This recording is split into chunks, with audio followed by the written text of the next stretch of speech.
કારણ કે હા કડક કાયદો નથી, કડક સજા નથી, એટલા માટે આ દેશી દારૂ વાળા અને એટલા માટે આવા તાળી નશીલા પીણા વાળા બેફામ બની અને અમે તો છૂટી દઈશું 5,50 કે 5,000 ભરીને, હપ્તા ભરીને, સેક્શન ભરીને અમે છૂટી જશું, એવી રીતે બેફામ બુટલેગરો જે માર્કેટમાં ફરે છે એને જો આજે પણ કડક સજા કરવામાં નહીં આવે તો આવતીકાલ ખૂબ જ આપણા માટે અંધારાજનક છે.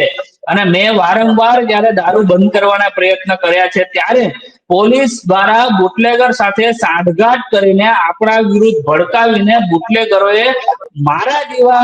લડતા યુવાનને મારવાના પણ પ્રયત્નો કર્યા છે સાહેબ ભૂતકાળમાં. એટલે પોલીસને હપ્તા બંધ ના થાય, પોલીસને આવક બંધ ના થાય એ માટે થઈને પોલીસ આવા બુટલેગરોને છાવરે છે, બુટલેગરોને પ્રોટેક્શન આપે છે, બુટલેગરોને બચાવે છે, બુટલેગરોને અમુક કાયદાઓમાં ના સંડોવાય જાય એનું ધ્યાન રાખે છે, એની કાળજી રાખે છે, અને સાથે સાથે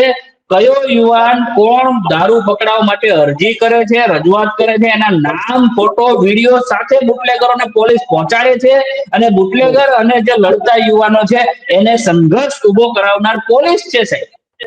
ઓ અને માય આ ગોડ. વટથી કહું છું તમારા ચેનલના માધ્યમથી, ગુજરાતના માધ્યમથી